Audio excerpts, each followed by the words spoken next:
10:30. So I thought I'd get this meeting kicked off. I see Kendra is on, so that's awesome. Advisory board application, October 15th is the deadline, so we are 10 days away from that. So, if you're really interested in that, definitely fill it out. We've got a number of applicants already, but we'd love a few more to choose from. I think we got a great pool, but I know we've got a lot of great advisors out there. It's on our website. There's a section under Meet Our Reps that just says advisory board, application purpose, some information on that. If you have any questions about the advisory board, commitment, time, money, anything like that, just let me know. There is no money for it. There's no stock options. I know that there was a question that came up, but just reach out to us if you have any questions about what the advisory board means. Just so everyone has a time frame here for the advisory board too.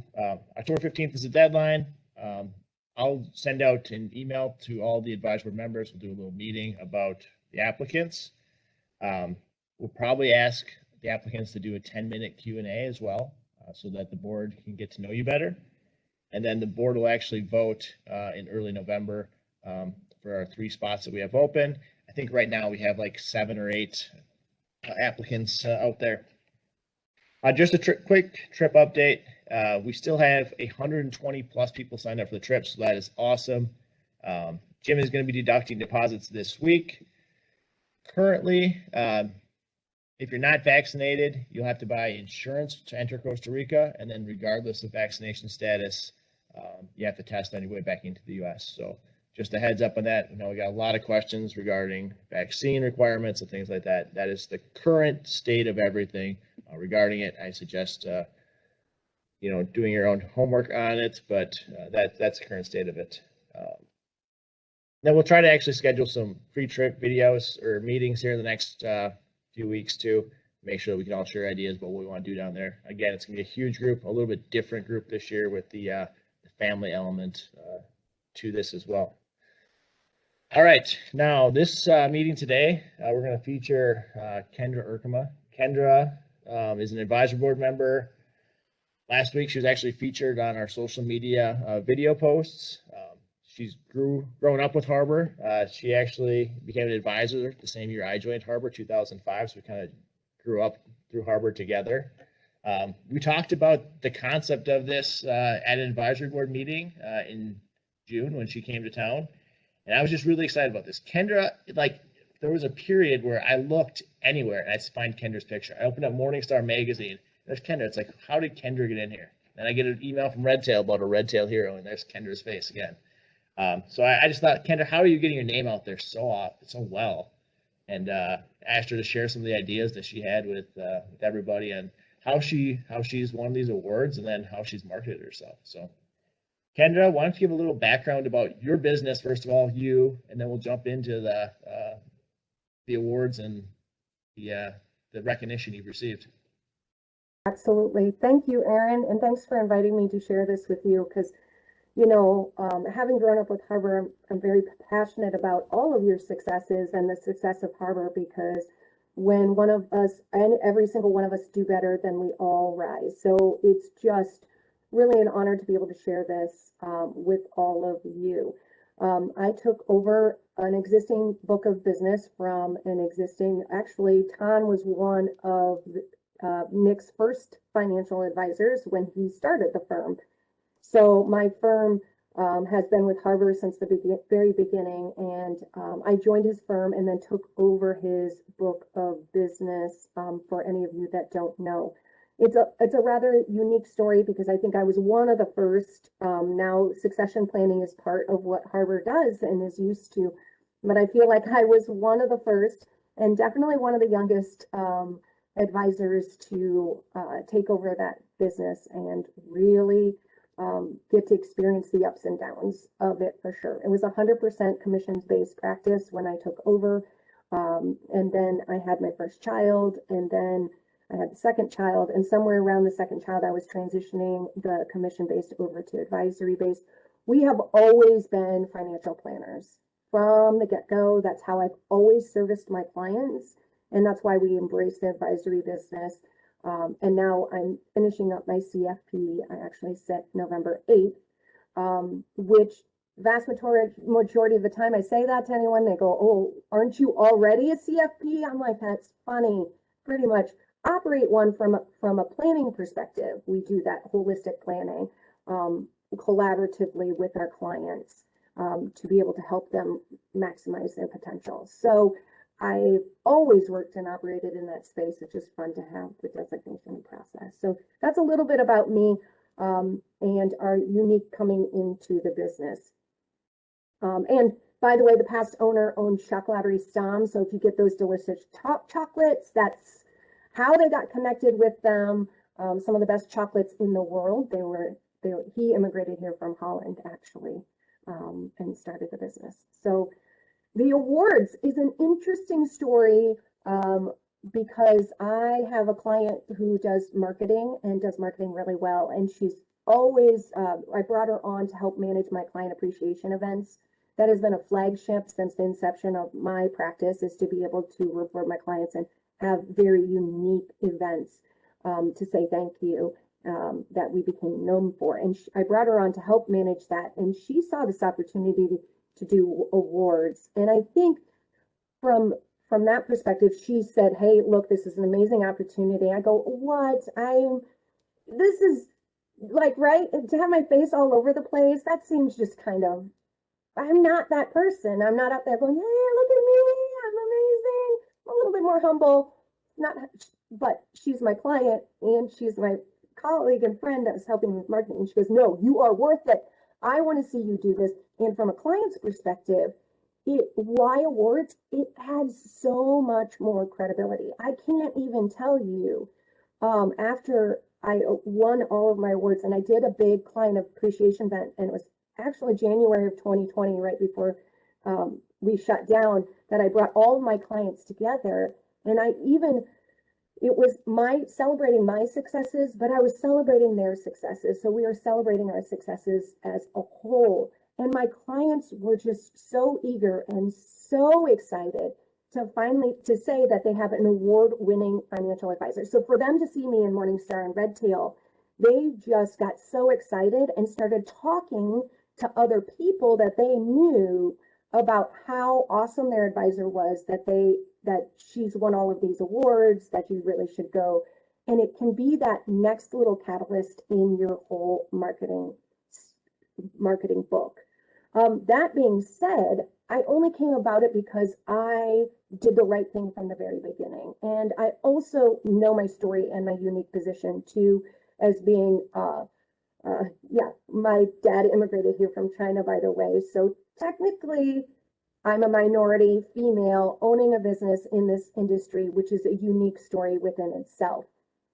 But it's also knowing that and then showing up and giving back to community.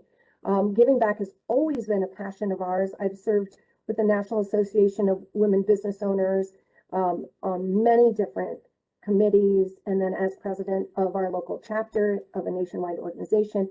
We also have a program where we help counsel women through transition out of incarceration and homelessness. We do the budget counseling. So we work one-on-one with them to help get them on the feet and get their finances in order. As a team, as a collective team, we all do that volunteer work. So giving back, and I know so many advisors here, every single one of you could list out all of the charitable, not just giving money, but your time. And you all have your heart projects and your heart songs that really speak to you. What I think that's the biggest thing, is that you show up and do the right thing and then know your story. But when she said, "Hey, we should really look at some of these awards," I'm going to speak to you now a little. So that's paramount to me, is just be who you are, know who you are, and what's really important to you and passionate, and show up and give back in those ways, right? And really find those ways that you are incredibly, not just as financial advisors, we are making such a huge impact in our clients' lives in a positive way, and that's amazing and spectacular.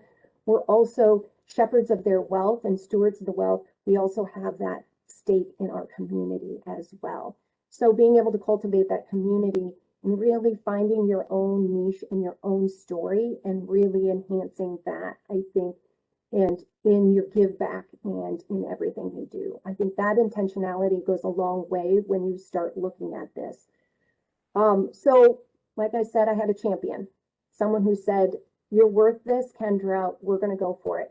I might have started that because there is a award put out by Business Record. It's a very well-known publication in the business community here in the in Iowa, quite frankly, period, in Iowa, definitely in the greater Des Moines area. And they give out awards as part of their own marketing shtick. And I had gone to 40 under 40 awards, which I know so many of your communities have a 40 under 40 award. And I said, oh, that would be really cool. I was there for a friend. I'm like, wow, she got this award. So I mentioned to somebody, I kind of, maybe I'm 39, I'm 38 or 39. I kind of would like to get the 40 under 40 award. And my friend lit up, the one that became the champion, is like, we're going to go do this. And you're not just going to do that. We're going for all of these awards. So what she did is sat down is, one, the application process and all of the awards that are available. Investment News has a whole bunch of them, right? Nationwide. But in order to be qualified for some of those Investment News or those big ones, you really need to be getting awards on a local level that are locally there. And I know many of the advisors here have already gotten those awards locally because somebody nominated them and they were deserving of that award. But taking that and really then being able to use that year over year over year means that you're going to start coming up with an instrumental, like a strategic plan to maintain those awards and to be able to use that so that you can get recognized in the community thereon after. So I made mention of that, sat down. What we did is Google searched. We made a list of all of the possible awards that were relevant to me and my story. So clearly quite a bit of 40 unders because I was under 40 at that point, not anymore. And I'm not at legacy point either. So I've got still another, I'd say 15 years, maybe 20 before I start getting to the legacy awards. So then we were just listing out all of the possible awards that I might in our industry and in our community that would be available for us to apply for. And what my friend did was list out all the criteria that went to it. By all means, I'm too busy. There's no way I would have done this personally.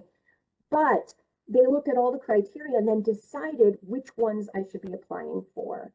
And that's how we decided which awards to go after. And this was all building. So there's momentum and building on it. So timing them out and planning them out in a strategic manner so that you can get more momentum around it. Secondarily, another big thing that was contributed to my success was having somebody professionally build my resume. I don't know about all you all, but I own my own business. Why would I have a resume, period? But she sat there and interviewed me when she wrote my resume and letter, my application. She also helped do my application when it came through so that I didn't have to write it all myself because she knew me and all my qualifications. And then you do what? And then you do what? And I started listing out all of the stuff that I've done in the community and various projects that I was involved with or had contributed to. And she goes, oh, yeah, we're good. That's great. And built my resume based on that. So even being, a gold advisor or which is my status within Hager was one of those things that was on that list. They're looking at least for Investment News 40 under 40 and some of the other ones is how are you standing? Are you successful in your business? And then how are you giving back and successful in your community? And those two things are keys that they're looking for. So when I asked for letters of reference, I went to Hager and I asked one person from Hager because they're my business, business back, right? So they're going to tell me how I'm successful in the business. And then I went to the community and those other leadership roles that I've been in the community. I asked for some of them to give letters of reference. And I went out and it was specifically for every single award I asked for letters of reference too. So it is not for the faint of heart, the process is, but it's worth it. So I got my local 40 under 40 and I was part of that. And there are like 200 applicants for 40 under 40. And I was chosen locally for that one. And that really put me in a great position to get Investment News 40 under 40. when you do look at that criteria and strategically plan it out, then you can see if there's some holes or some, you might be just there. Investment 40 under 40 doesn't want to just see, investment news just wasn't see community involvement, like, hey, my pet project is, right? I think of Megan inherently, children that have been in sex trafficking. That's my pet project, and that's the one I give back to, and I'm really passionate about, and I go seek it. Investment News was also looking for how we give back in terms of financial literacy in our community, giving back the services that we have, right? Not just for the wealthy people, but how do we make it available for all? It could even be a program of pro bono cases. We know we all have them. Do you track it? Like, do you talk about it? We all do pro bono cases, and it doesn't matter if it's for kids or who is walking in, friends that you get referred to. You will give away some sort of free cases or free work or seriously discounted. Make that part of what you do in terms of good stewardship of the financial advising field. So they looked at that. But when you're looking at a strategy, you can look at that and say, oh, shoot, I just miss it by that criteria. I'm going to make sure I include that in my community work so that I qualify for Investment News 40 under 40. You can do a little bit of that. I think it's most important to do it from your heart song and what really speaks to you, because there's so many out there. But then once I got recognized on a national level, right? And Investment News is not the only organization. They do have a huge awards program. But, there's Financial Advisor, that magazine and publication. A lot of these publications will have awards because it generates money, it generates publicity, and generates engagement. They do it for a fundraising perspective, in all honesty, because they put on these conferences and everything else associated with it. To go to Investment News, I had no idea. So I thought this was all just pomp and circumstance. My friend wanted me to do it. I went through the motions. I didn't really expect for any of this to happen. Like, I really didn't. I just thought it was cool, and I knew my clients were going to appreciate it. Those two things were important to me. But to go to the Investment News conference in New York City as being a part of that group, some of the top leaders in our industry. As a matter of fact, I just saw Tyrone, who was in my graduating class of Investment News 40 under 40, in the Morningstar conference. So he was speaking in the Morningstar conference. I go, I know him. And he was part of my graduating class. You get to learn so much about the industry and get connected with some amazing people. This was far more than I ever expected. I just went, said we were going to go. I thought, oh, trip to New York, that's cool. And they're going to do my picture and take care of the process. So it was really, really amazing. And then from there, that's how, once you get onto one of those national platforms and earn one of those awards, you start getting recognized. And that's how Morningstar called and wanted to do a feature on me. They sent people out to do a photography, and they had writers call and ask me questions. And the same with Red Tail Hero. I didn't even know that existed. They reached out to me because what they do is they go through those lists.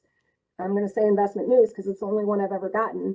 But I'm sure some of you have had some success with that. You have to have something local and take a look before you qualify for anything on that level. And then from there, you can get into that viewership on a national level.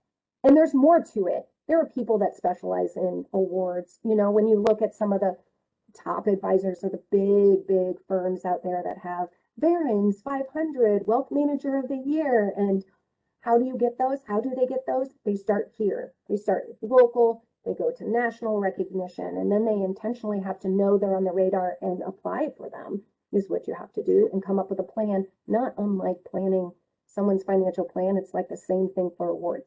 It felt really icky, which is why I had to have somebody else do it for me, because who wants to be like, okay, I'm going to go after 40 under 40. That's not my DNA. It's just not who I am. I'm here as a servant. I'm a servant leader, and I'd like to do it.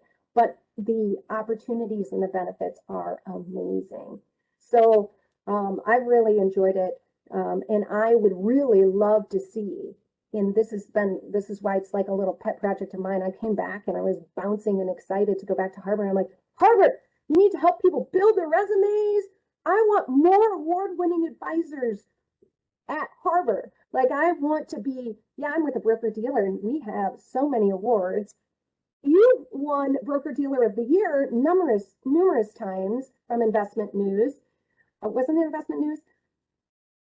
I think so. And then I want to have more award-winning advisors at Harbor for sure. And I think there is something, this is where I was like, oh, it's just all marketing stuff, and the words really don't mean anything. And then I went into it, and they do.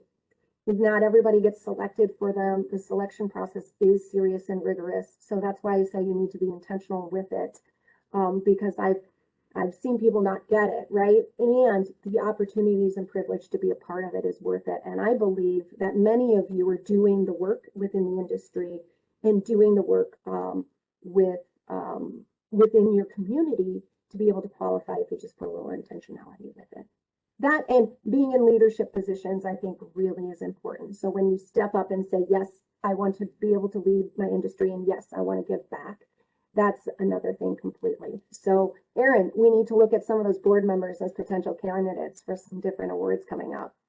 I have done that on the national level, and I know I'm missing something. So, what do you think our advisors are missing from like their resumes or whatever? I mean, because I only know so much about everybody. I think I've nominated probably 20 people for 40 under 40 in the last couple of years. Oh, okay. Well, let me just send over the samples that I do. What you're missing is having a professional writer write these things. That's definitely true. I'm not a professional writer. I will be the first to admit And that. to have a professional writer that has success and expertise in award getting. So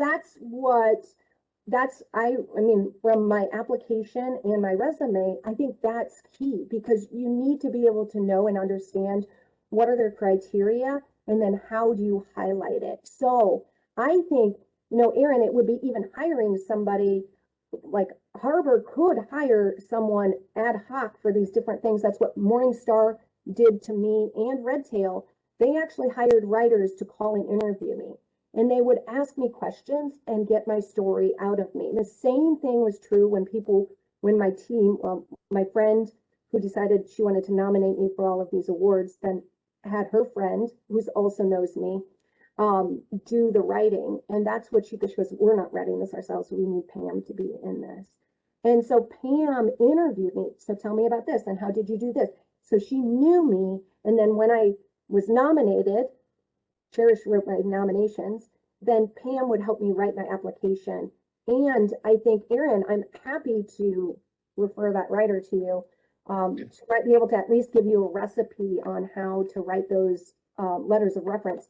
I think it's really, you almost have to interview the candidate to say, hey, how do you do this? How do you do this?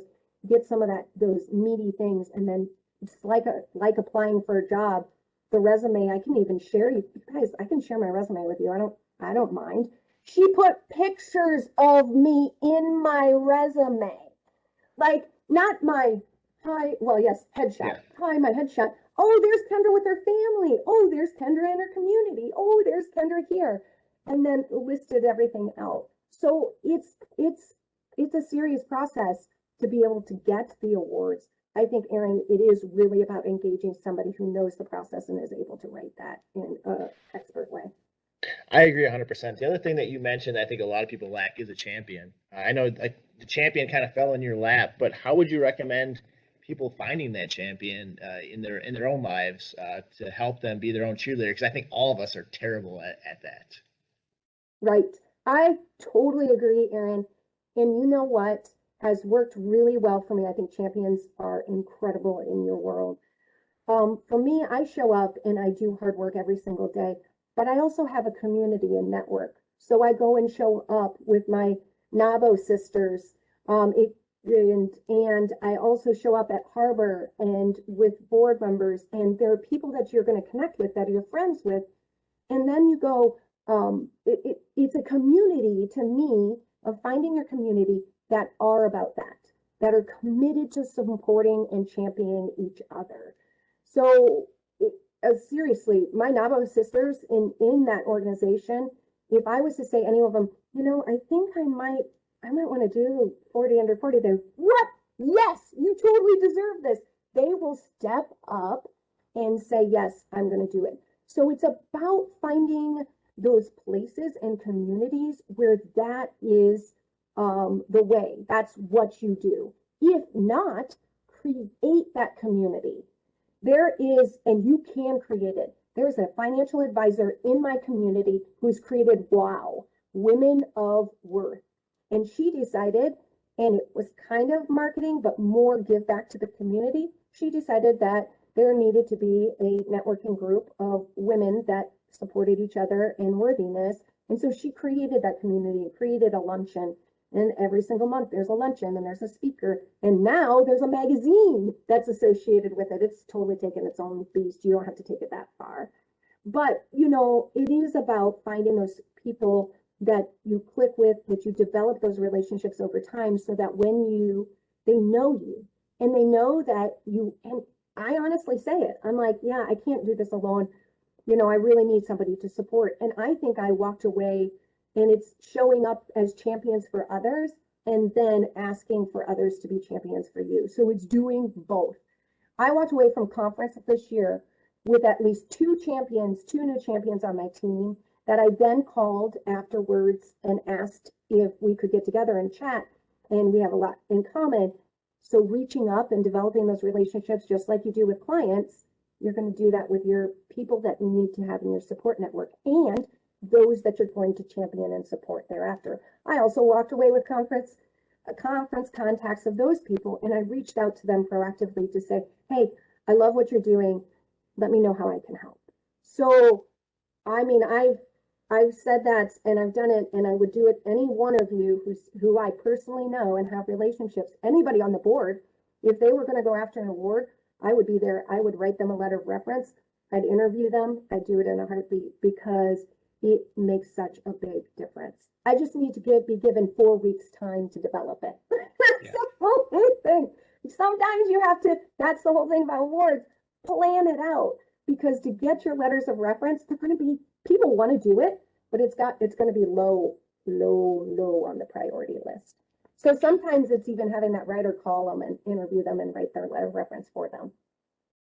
Now, speaking of planning, you mentioned, everything being genuine, but what should people be doing in preparation for trying to win awards? I mean, should they be getting as many charitable things on their docket as possible? I mean, what do you recommend? I think it's about finding your heart song and giving back and choosing to step up in leadership. So that's where you're going to build some of that community is right. So if it is, for example, fighting childhood cancer, right? For example, or Amanda the Panda comes to my mind. It's not just simply showing up and volunteering or simply giving money. Money is like I hate to say it, you guys, because I know we do a lot of it as a community, give money to different charities, lowest on that list. It's how are you giving back in terms of your time? Who are you working with? And then how are you choosing to lead in those communities? So are you going to volunteer to be in some leadership? And how are you shaping your industry and or the give back community? So it is just this lovely layer of how to choose to be engaged. And for me, you don't get as many activities on there as possible. It's not about having a long list. It's about choosing those certain areas and then going deep in them.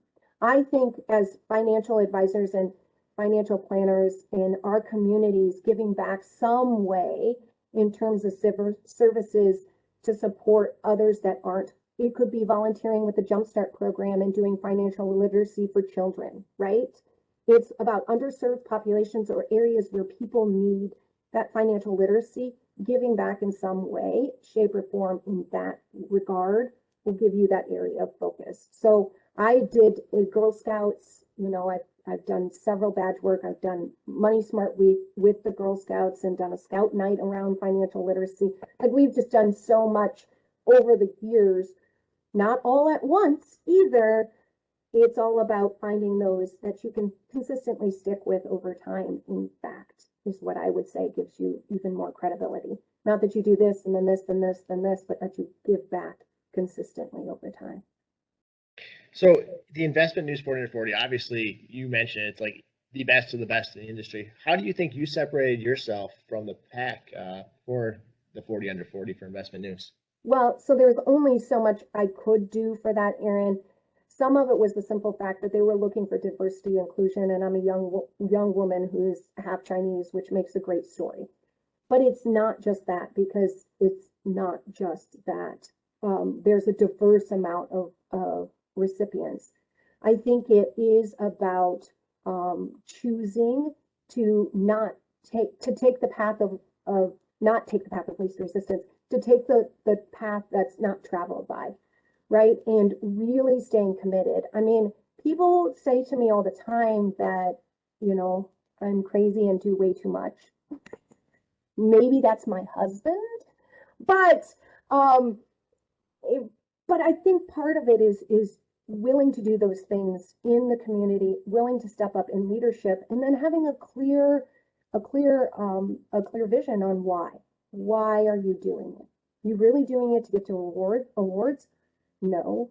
Why? Because you sincerely care about the people that you're giving back to, or you sincerely care about the community and what is brought to the community. So I think that's what separated me. I can't say go out and do these 5 things, because I sincerely don't think that's the case.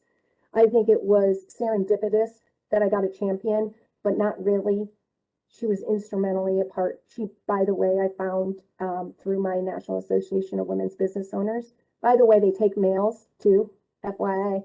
Not many men are brave enough to join a women's organization, but that's how I found that community that would support me and be champions. And I put in my time and I stayed committed. I've been a part of that organization since 2008.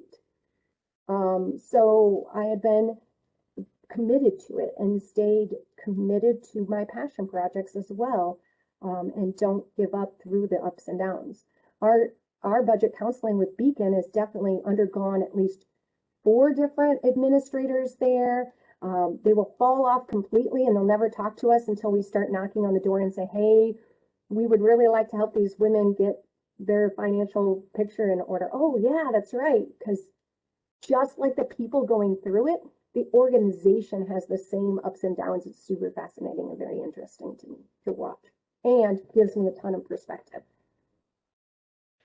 So you mentioned your client appreciation events. You said you do something unique. It sounds like quite often. Can you talk about some of your coolest client appreciation events you've held? Yeah, absolutely. Well, my most recent one is going to be happening on October 12th. And when we started planning this about 6-8 months ago, we knew we were in the middle of COVID and that it was going to be a problem. So we like to go to the newest venues that are in town. Why? Because generally the newest venues are going to be cost effective. They're going to be, they're still opening up. They haven't gotten traction, so you can pay for them less. We always choose a Tuesday, Wednesday, or Thursday, probably Tuesday or Thursday, where there's going to be least traction. And it's got a new appeal to it, so my clients get to experience some of the newest venues in our town. So they're always going to be exploring. They all know, they all come to expect that's going to be a different place. So we got Lordson's Amphitheater. It's a pretty big amphitheater, but behind it, there's a space that we could rent. And we hired 3 food trucks to come out. And we decided, since nobody was traveling during COVID, we were going to make it travel themed. So we chose 3 different international food trucks as our food trucks. We sent out the invitation that looked like a little ticket, airline ticket, right? And people are going to be able to come. We asked them to sign up for different slots. One, because when you have food trucks, you don't want 140 people showing up and trying to get all their food at once. So logistically, slots make sense, but also COVID. People can, it's all outdoor, they can be masked, they can actually grab and go. So they can come, get their ticket, grab their meal, and leave. They don't even have to sit down and eat with us, although we're going to have tables outside for those that want to stay and eat and talk. We've done, so when people come in, they get this little, like cheap, it's a little folded luggage suitcase that's going to have their meal tickets in it. And then they get a raffle ticket. And what the raffle ticket is well, it's not a raffle ticket, is because it's not raffling. We're not selling anything. Don't worry, I'm not doing any code violations here. We have 4 different baskets that I've put together for different destinations. So they get to vote with which destination or trip they would like to take. And then they're going to be put in a raffle or drawing for each one of those baskets. So different themes for different countries, as well as the food that they're eating, because we don't just stop there. So maybe that's my recipe, Erin, is going a little bit above and beyond for my clients and also above and beyond for my community. Finally, you guys know Stom's chocolates are going to be part of the gifts. They just are. He actually has suitcase luggage. I had no idea. Boxes for chocolate with luggage. And so he's put a little chocolate tea in there, because they'll do anything logoed, by the way, and then a box of chocolates in this luggage suitcase. So they get this huge suitcase filled with chocolates as their thank you gift. It's not just dinner, they also have a gift, because I just can't help myself. So that's usually what it is it's not just dinner. When I did the awards, the Celebrate Success, I actually interviewed 5 different clients and had a video production of their success stories put together. And we got to watch it at this huge success reel. We had a step and repeat photo session. So not a photo booth. We've done photo booths in the past, but where they walked down a red carpet and then stopped behind Celebrate. It was Celebrate Good Times by Kool and the Gang. That's the song. That's the video. It was Celebrate Good Times and step and repeat. Right before COVID happened, I really felt like maybe I kicked out. Like it was like Celebrate Great Times, and now we're going into not great times. So it was the last shebang before all of this happened. So everybody got a picture of themselves, and a lot of my clients love those photos. When else are they going to get professional photos taken? Never. Are they running around the business community at all of these charitable events getting photos? Okay, like this many of my clients, not many, okay? That's not my clientele. It's who I run around with, but it's not my clientele. So they just loved getting their photo taken. They got the professional photo. It says Celebrate all over it. It was just sparkly and glitzy and glamour. Of course, we did gifts for everybody and dinner, and it's like a wedding. Awesome. Well, is I so wrote is this the same? Is this the same person that did your resume and all that too? No. Oh, the events lady and that, Yeah. yes. But my event lady only helps on the execution. Okay. Generally speaking, it's me and my team that are the brainchild for the ideas and the over functioning. All right, we're going to have to use you more on the advisory board for our planning stuff, I think, because you have some great ideas. Oh, yeah, you have not even tapped into this over here.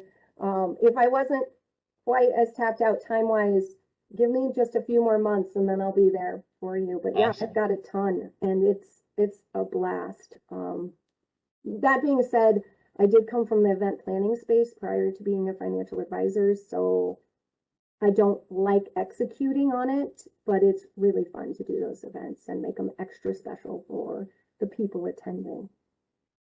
Awesome. We're running up on the last couple of minutes, Kendra. Is there anything else you want to share with the group? Any other, you gave a lot of words of wisdom today, but I didn't know if there's Anybody else anything have questions for me?